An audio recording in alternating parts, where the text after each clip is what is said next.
sospesa l'attività della concessionaria Autosystem di Pordenone, colpita ieri da un devastante incendio. Oggi sopralluogo della scientifica caccia di indizi sulle cause del rogo.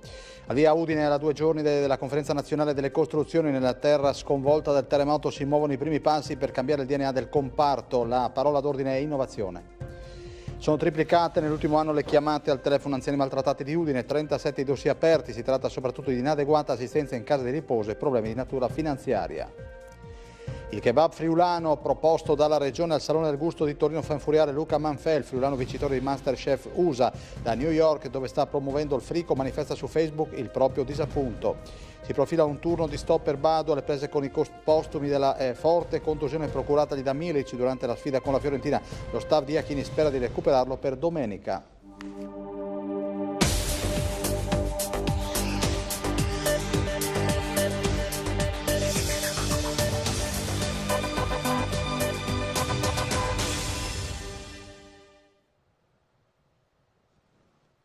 Signore e signori, buonasera e grazie come sempre per aver scelto l'informazione di Telefriuli.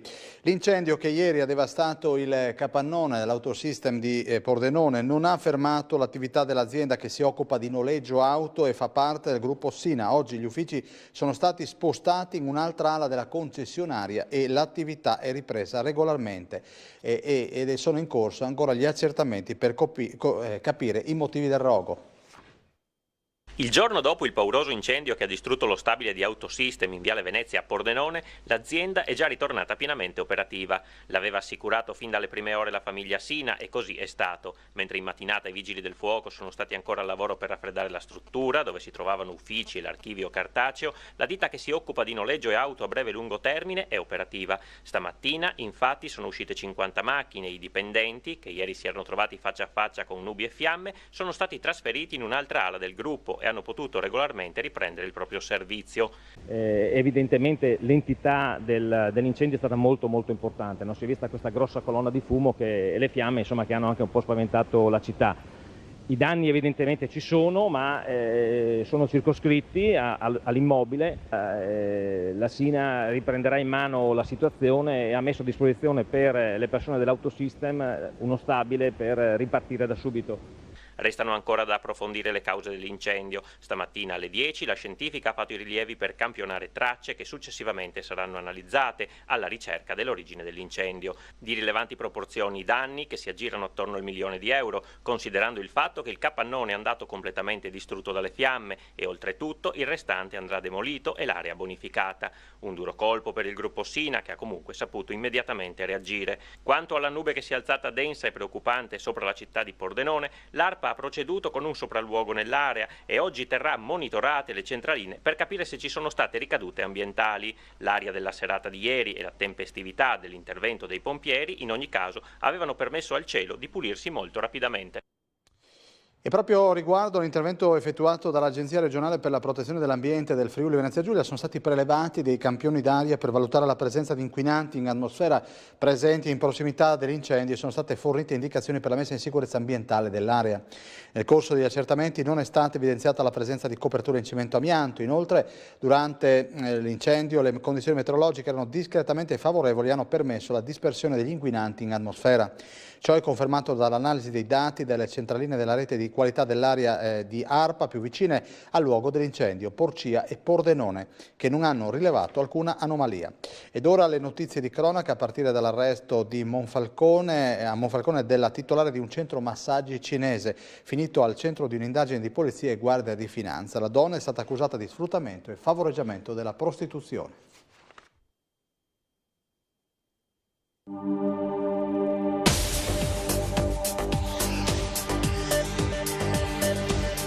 La titolare del centro massaggi Ao Zai Lai di Monfalcone è stata arrestata ieri per favoreggiamento e sfruttamento della prostituzione.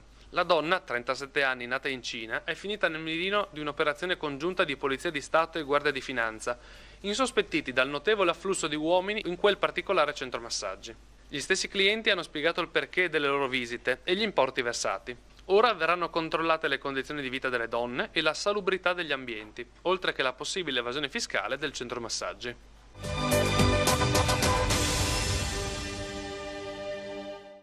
La polizia di Pordenone ha fermato un cittadino colombiano di 40 anni, accusato di violenza sessuale aggravata. La vittima è una connazionale che a marzo aveva denunciato l'episodio, avvenuto all'interno di un'abitazione a Pordenone. Le indagini hanno portato al quarantenne, con regolare permesso di soggiorno e residente in città.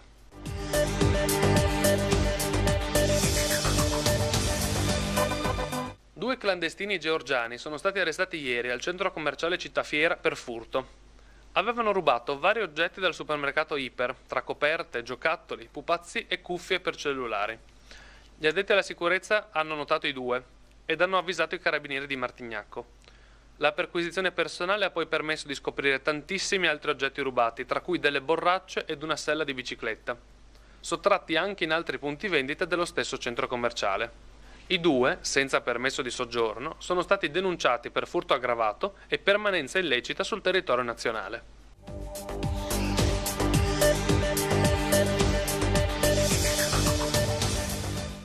Era destinatario di un mandato di cattura internazionale per contraffazione monetaria un cittadino della Bosnia-Erzegovina, arrestato dalla Guardia di Finanza di Trieste.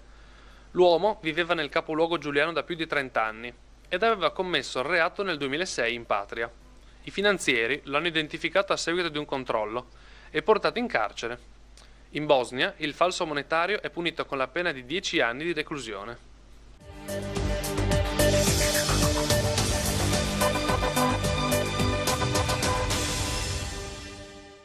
Ha preso il via questa mattina al Teatro Giovanni da Udine la Conferenza Nazionale delle Costruzioni promossa da Civiltà di Cantiere e ANCE. Nel capoluogo friulano si muovono i primi passi per cambiare il DNA del comparto provato da una lunga crisi. La parola d'ordine per il futuro è innovazione. Insieme a Civiltà di Cantiere abbiamo portato a Udine una riflessione strategica per il futuro del nostro territorio, delle costruzioni e del paese. Così il presidente di ANCE Udine, Roberto Contessi, ha aperto al Teatro Giovanni da Udine la prima Construction Conference. Per 2 giorni, con ospiti e relatori di rilevanza nazionale ed internazionale, Udine diventa il fulcro dell'edilizia per il livello di riflessione e per autorevolezza dei relatori presenti. Udine come centro del pensiero innovativo, ma anche della sperimentazione di come sia possibile recepire le potenzialità dell'innovazione per modernizzare le costruzioni. Senza ripartenza del settore non può esserci un rilancio dell'economia, dobbiamo ritrovare fiducia puntando sul digitale, ha concluso Contessi. Il presidente di Confindustria Udine, Matteo Tonon, ha ricordato i numeri della crisi, sottolineando comunque come il comparto resti la spina dorsale della nostra economia. È un settore che durante la doppia crisi e la doppia recessione ha perso circa il 40-45% di tutti i suoi indicatori, dalla forza lavoro, la produzione di valore aggiunto complessivo sul sistema. E questo è un dato importante su cui bisogna riflettere, però allo stesso tempo dobbiamo ricordare anche come in Regione vi siano ancora oltre 1500 imprese attive, su come la forza lavoro diretta e indiretta superi le 7000 unità, per cui ancora una componente importante, una delle spine dorsali del nostro sistema economico, e nell'occasione di oggi riuscire a riflettere e a fare un ragionamento propositivo su quello che possa essere in questo momento il futuro per consolidare le posizioni che sono rimaste sul territorio e quali percorsi di innovazione, questo che è uno dei comparti per definizione tra i più tradizionali della nostra economia, possa trovare una nuova fonte di sviluppo, una nuova fonte di crescita. Portando i saluti, il sindaco di Udine Furionsel ha ricordato gli effetti della recessione sugli investimenti per le opere pubbliche da parte del comune. 24 milioni nel 2012, 8, cioè un terzo, nel 2015. Per il primo cittadino l'innovazione pervasiva è la strada da percorrere e ha indicato un'opportunità, il recupero in Friuli di 110 km² di aree militari dismesse, pari al doppio della superficie del capoluogo friulano. Abbiamo chiesto alcune indicazioni pratiche su come affrontare le nuove sfide del comparto delle costruzioni all'imprenditore Piero Petrucco e al rettore dell'Università di Udine, Alberto Felice De Toni. Ingegner Petrucco, concretamente le nuove tecnologie, più in generale l'innovazione, come possono supportare questo settore e aiutarlo finalmente a raggiungere l'attesa svolta? Io penso che il discorso dell'innovazione e della tecnologia sia legato alla specializzazione. Le imprese generiche medie non hanno un futuro nell'attuale condizione di mercato, quindi una possibile soluzione è scegliersi una nicchia, specializzarsi e puntare su quello. Questo è chiaramente connesso al fatto che in quella nicchia tecnologicamente deve essere evoluto, innovativo. Se ci rimaniamo fermi a quello che è stato e che non sarà mai più, non credo che si andrà da alcuna parte. È stato detto che la sfida dell'innovazione è innanzitutto una sfida con se stessi, qui si parla di coraggio del cambiamento. Sì, ma anche di entusiasmo, perché fare cose diverse e innovative è più divertente. Rettore De Toni, oggi si cercherà di lineare il futuro del settore delle costruzioni, molto importante anche per la nostra regione. Si parla di innovazione in questo comparto. Che ruolo pensa di potersi ricavare l'Università di Udine? Come in tutti i settori, anche nell'edilizia, il futuro è nella competizione tra ecosistemi, e in questi ecosistemi noi abbiamo 3 reti fondamentali. C'è la rete dei dreamers, cioè di quelli che sognano, che si immaginano case particolari, pensate alle riviste. Poi abbiamo i designers, che sono gli architetti, gli ingegneri, quelli che poi progettano.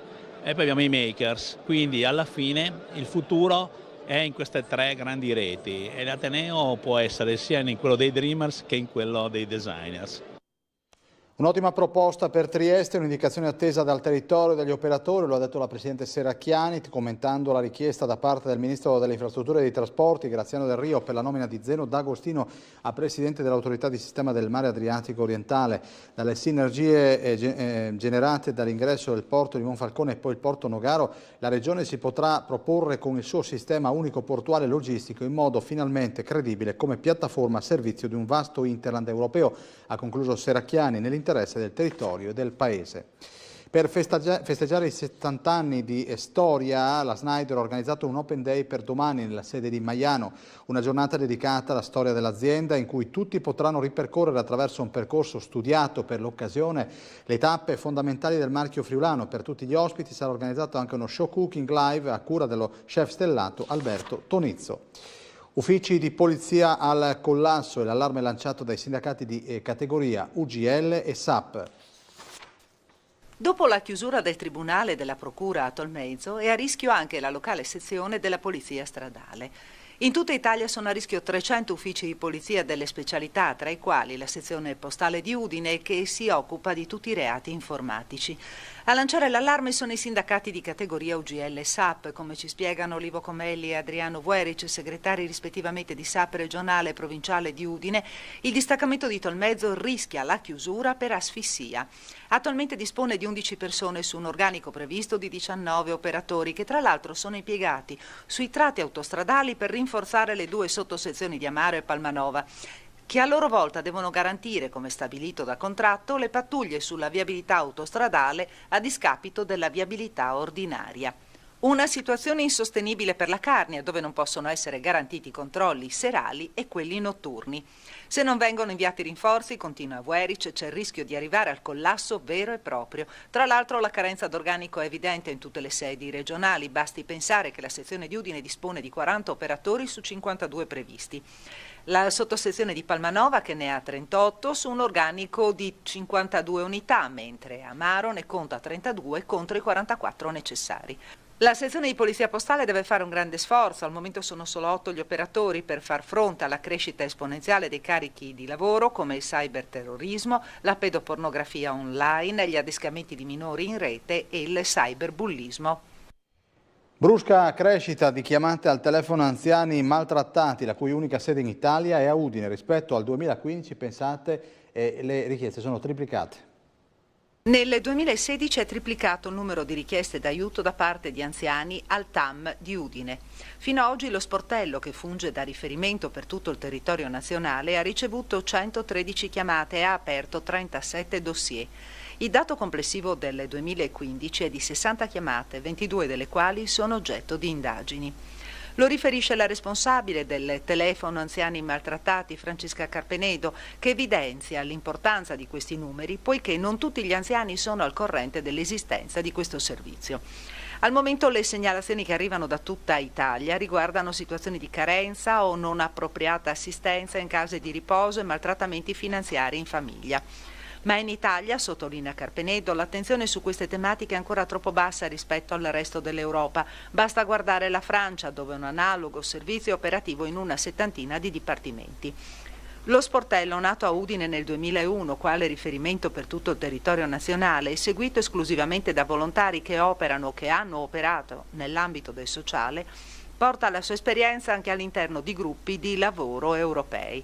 Tra l'altro fa parte di una task force che valuta i protocolli da adottare per una maggiore tutela della qualità dell'assistenza e della prevenzione di situazioni abusanti per consentire un invecchiamento in dignità e in protezione. Non solo ombre ma anche luci sul fronte della terza età con la festa dei nonni e altre iniziative organizzate dal Comune di Udine. Ancora. Partiranno a ottobre le iniziative organizzate dal Comune di Udine insieme a una nutrita squadra di associazioni per la promozione dell'invecchiamento attivo. Si comincia con la festa dei nonni in programma il 1° e il 2 ottobre organizzata dall'Associazione dei Pensionati del Commercio 50 e più Udine che giunta alla 6ª edizione propone incontri pensati per il divertimento ma anche nell'ottica della tutela della salute nella terza età. Il primo alle 18 di sabato è un gran varietà al palamostre con la partecipazione della cantante Fiordaliso. In Sala Iace di domenica si parlerà invece di prevenzione e si svolgeranno le premiazioni dei nonni che si sono distinti nei settori dell'economia, del volontariato e dello sport. A Udine sta per prendere il via inoltre la nuova edizione di Camminamenti le Menti, in cammino, progetto proposto dall'Ufficio Città Sane del Comune, dalla locale azienda sanitaria e dall'Associazione Alzheimer di Udine. Prevede un ampio pacchetto di percorsi gratuiti rivolti alle persone con più di 65 anni per mantenere la mente attiva e promuovere l'invecchiamento in salute. Non si smette di giocare perché si invecchia, ma si invecchia perché si smette di giocare, è invece il titolo del convegno che si terrà alla Quiete sabato 22 ottobre. La gestione delle scuole superiori che dal 1° gennaio del 2017 passerà alle UTI mentre la proprietà degli immobili sarà trasferita ai comuni desta forti preoccupazioni tra gli amministratori locali dei territori in cui hanno sede i plessi. Oggi a Palazzo Belgrado, sede della provincia di Udine, i sindaci hanno manifestato la loro contrarietà alla legge regionale considerando la situazione delle UTI e la loro non operatività.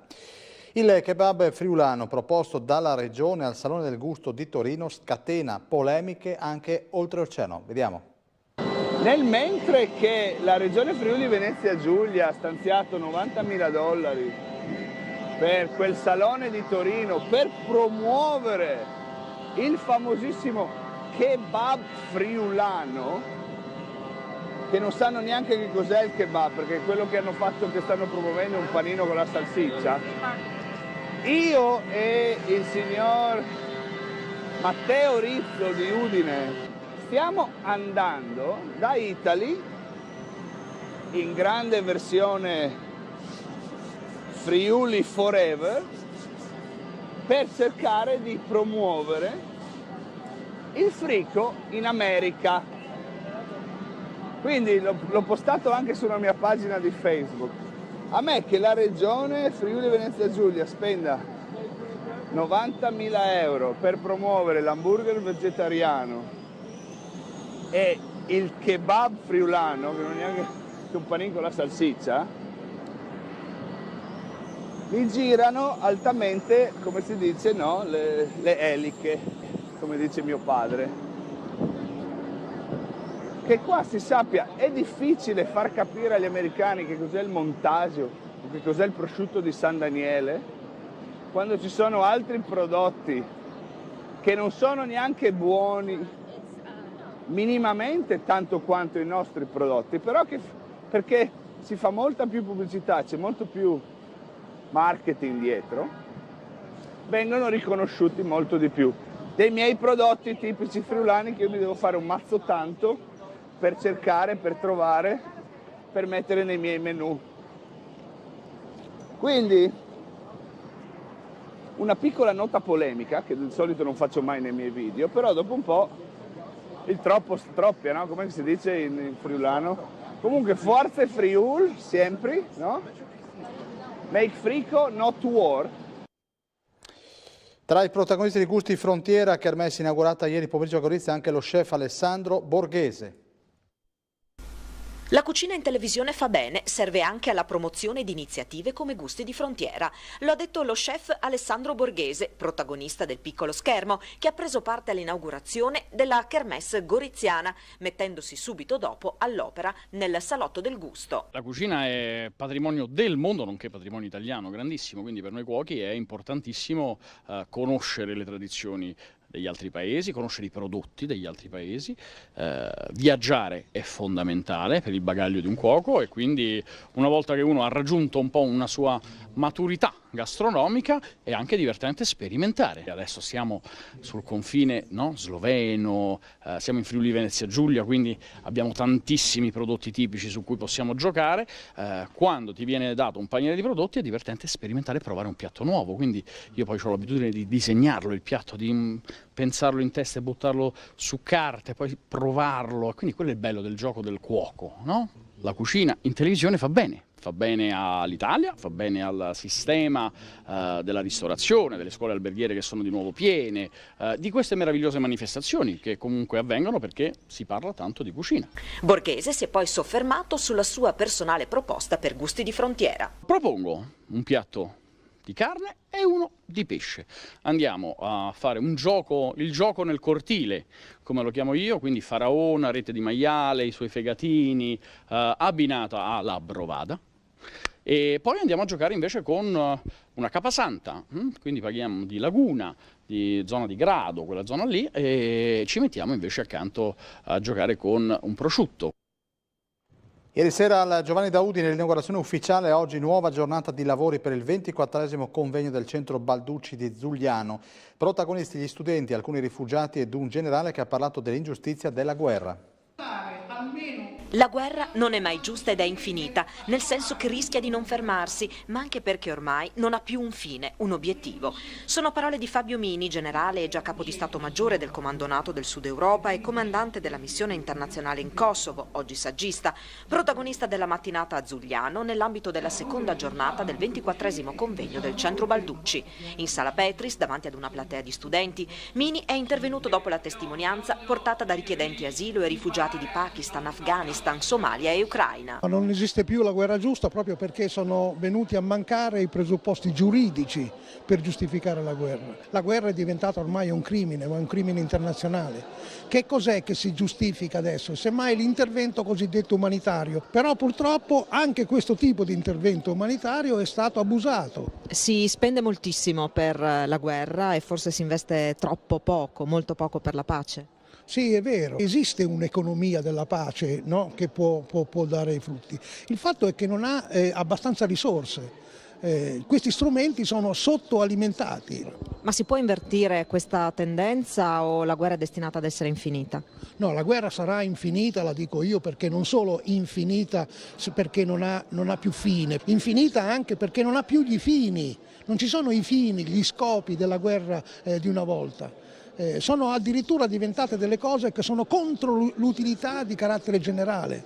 Gli stessi profughi in genere scappano, è vero, dalla guerra, dalla violenza, è vero, ma nella violenza c'è anche e soprattutto la violenza dei propri governi. Ecco, tutte queste cose sono cose che possono essere modificate, ma soprattutto da noi che abbiamo per fortuna la libertà di espressione, la libertà di manifestazione, abbiamo la libertà di coscienza e abbiamo anche la democrazia per decidere chi mandare a comandarci. È Vladimiro Satta con il volume I nemici della Repubblica, il vincitore della terza edizione del premio Friuli Storia. La premiazione è avvenuta ieri nel Salone del Parlamento del Castello di Udine. Sentiamo le sue parole. Dottor Satta, che cosa rimane in fondo la lettura di un libro come il suo che racconta la storia dei nemici della Repubblica e che dimostra come questi siano stati sconfitti? Spero rimanga innanzitutto l'idea che la democrazia, le libertà individuali sono conquiste, non sono dati scontati che possono anche essere perse per attacchi da parte dei nemici della Repubblica, da parte di coloro che intendono utilizzare la violenza politica come metodo di lotta. E quindi anche poi credo che rimanga l'idea che comunque lo Stato ha vinto, le democrazie sono vulnerabili, però sono anche resilienti, sono molto meno fragili di quanto si pensi, molto spesso riescono ad avere ragione dei loro aggressori se riescono nei momenti critici a prendere le idonee contromisure. Quanto è importante per la Fondazione appoggiare un premio di questa rilevanza ormai nazionale? La Fondazione ha sempre sostenuto le iniziative di eccellenza sul proprio territorio e pertanto accanto ad altre manifestazioni importanti anche nello stesso settore, cioè nel settore della cultura, libri, giovani, per esempio Pordenone legge, il premio Sgorlon. Questo è un altro dei premi importantissimi perché si rivolge ai giovani. Compie 47 anni la mostra regionale della mela di Pantianico, la manifestazione più grande del suo genere in Friuli, organizzata dalla Proloco di Pantianico. Proprio in questi minuti è in corso l'inaugurazione della nuova edizione di scena negli spazi della Casa del Sidro fino al 2 ottobre. L'apertura della mostra La mela al pomo per tutte le stagioni, storie, leggende e curiosità intorno alla mela sarà il primo atto ufficiale della mostra, con poi cena speciale alle 20, altra mostra intitolata Caleidoscopio. La serata si concluderà con la seconda edizione del Royal Gala Rock Music Festival con 12 band indipendenti friulane che si alterneranno sul palco, selezionate da una giuria, che avranno in premio la possibilità di incidere un brano ciascuno per l'Angels Wings Recording Studios and Art. I vincitori invece potranno realizzare il loro video musicale grazie al videomaker Edith Turcutti. L'inaugurazione ufficiale sarà invece domani alle 18. La manifestazione proseguirà nei giorni successivi con le esposizioni delle migliori cassette di mele delle aziende friulane, musica e tanti eventi. Venerdì 30 alle 21 ci sarà l'elezione di Miss Mela e Miss Melo, mentre il giorno successivo il concorso per dolci a base di mele e miele, grande chiusura della mostra domenica 2 ottobre. Bagnari Arsa per il weekend si presenta ricca di eventi, domani infatti si terrà il Vespa Raduno con giro turistico e cena in piazza, alle 18 la partenza per il tour con rinfresco all'agriturismo La Sinica di Privano, alle 19.30 il ritorno in piazza San Giorgio a Bagnaria con la cena per tutti i partecipanti. Spazio invece domenica alle 15 edizione della Festa della Zucca organizzata dall'Associazione Le Vile con apertura degli stand alle 9.30.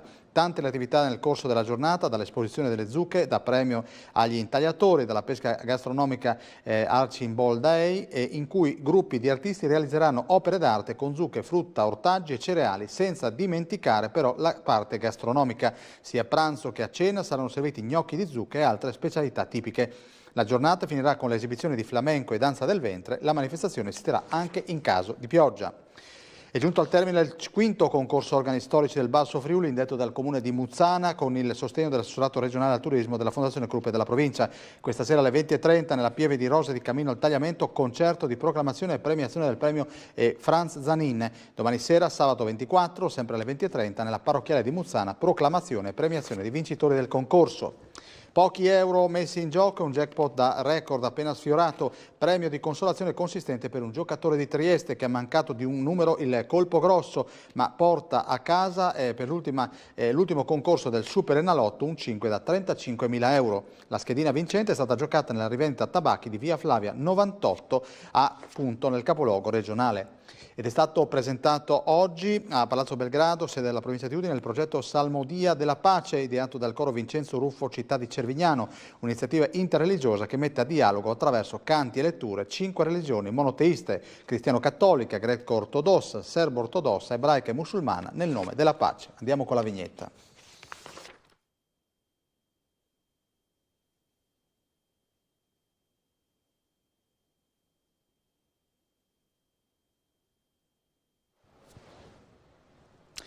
Allenamento pomeridiano per l'Udinese che ha dedicato la prima parte della seduta prevista per oggi all'analisi dei video con particolare attenzione alla tattica, quindi riscaldamento nel campo 1 del Bruseschi prima di andare nel terreno del Friuli, lontana dei curiosi per le prove anti-Sassuolo. Sempre out Samir, Widmer e Alfredson, si è rivisto Faraoni allenarsi con la squadra primavera. L'attenzione di tutti era però puntata su Emanuel Badu, il ghanese alle prese con i postumi della forte contusione procuratagli da Milic durante la sfida con la Fiorentina. In quell'occasione l'esterno sinistro Viola ha rischiato il secondo giallo, ma è stato graziato da Mazzoleni. Ebbene, il centrocampista bianconero ha preso parte con i compagni alla riunione tattica, ma è stato poi lasciato a riposo. Lo staff di Iachini spera di recuperarlo per domenica, ma si profila per lui un turno di stop. Bene, abbiamo finito. Grazie come sempre per la vostra cortese e fedele attenzione. Alla prossima, arrivederci.